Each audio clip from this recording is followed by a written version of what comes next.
أعوذ بالله من الشيطان الرجيم. بسم الله الرحمن الرحيم. And then he started, basically answering all my queries from the Quran, with whatever limited knowledge he had. So I thought, let me do one thing, let me try to make him a Hindu, because I was quite passionate about Hinduism. And I come from a family where most of my far-off relatives, neighbors are members of Hindu extremist groups, you can say. So I thought, let me try to make him a Hindu. And I started talking to him about Hinduism. But for me to talk, I had to have some background. So I started learning, reading more, trying to find research more about Islam and Hinduism. And the funny part was, the more I studied about Hinduism, I realized what people practice and what it says are two different things. And the more I studied about Islam, I realized this has to be from God. This is not a man-made religion. This is not somebody who's just written it up sitting in the deserts of Arabia. So, when I encountered with this truth, it was hard for me to digest this. I was still trying to convince myself, no, Islam cannot be the true religion based on what you see, So it took me 3 months to overcome my ego, and I had to fight with my ego. And finally, what he did was he gave me a copy of the English Quran and he said, go through this and explain to me. So I thought, why not find some faults and explain to him and tell this religion is wrong. So the more I read the Quran, it was like lightning striking in my heart.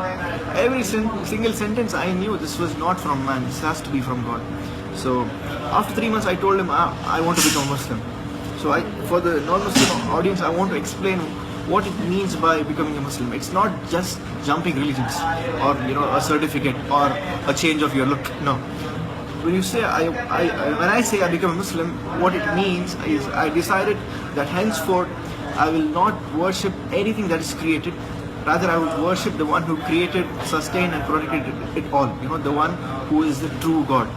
And the word Allah is not a Muslim God. Allah, if you translate it in English, it means the one true God who deserves to be worshipped.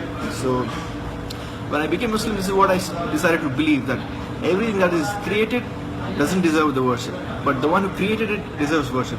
And I also decided to believe that Prophet Muhammad, he is the final messenger. So we as Muslims, we believe in his message, but we do not consider him as God, and we do not worship him. We worship the one true God, but he was a messenger like all previous messengers, from Adam, from Jesus, peace be upon him, from Abraham, everybody. We believe in all the messengers till the final messenger, Prophet Muhammad. So when somebody believes in these two things, he just has to take a very simple step. There is no dipping into water or coming out and doing anything. Just he has to say the Shahada in Arabic, understand its meaning, and believe in it. Most importantly, believe in the heart. تبارك الذي نزل الفرقان على عبده ليكون للعالمين نذيرا